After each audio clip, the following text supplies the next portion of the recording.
Hi hello అందరు ఎలా ఉన్నారు? అందరూ బాగున్నారు అనుకుంటున్నాను. This is Sreeja. Welcome back to our channel coffee with Shri.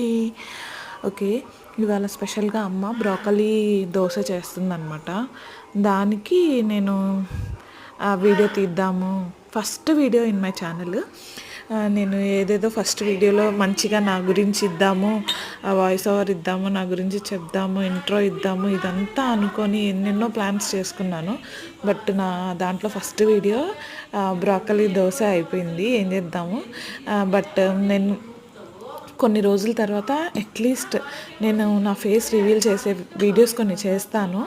అంటే దాంట్లో నా ప్రాపర్ నేను చదువుకుని ఏంటి, నేను ఏం చేయాలనుకుని యూట్యూబ్ ఓపెన్ చేశాను, ఎవ్రీథింగ్ ఖచ్చితంగా చెప్పాలి అని అనుకుంటున్నాను. అందరికి ఉపయోగపడే మంచి కంటెంట్ ఇవ్వాలి అని అనుకుంటున్నాను అనమాట. అది చేస్తాను కొన్ని రోజుల్లో, but it will take some time.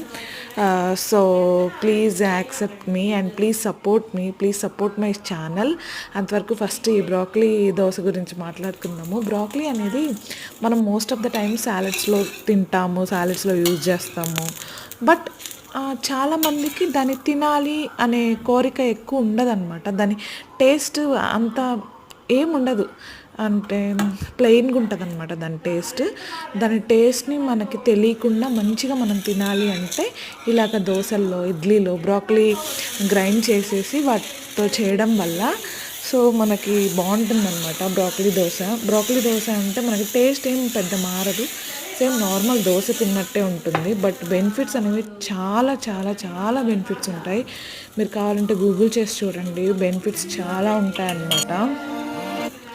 So ఇదనమాట నా ఫస్ట్ వీడియో. నేను చాలా చెప్పాలి, ఏదో చేసేయాలి, అందరికి ఉపయోగపడిపోవాలి అని అనుకున్నాను. బట్ నా ఫస్ట్ వీడియో బ్రోకలీ దోశ వచ్చింది. అందరూ సబ్స్క్రైబ్ చేసి నాకు సపోర్ట్ చేస్తారని అనుకుంటున్నాను. Thank you so much everyone. Please support my channel and subscribe, like, share and comment to my channel. Thank you.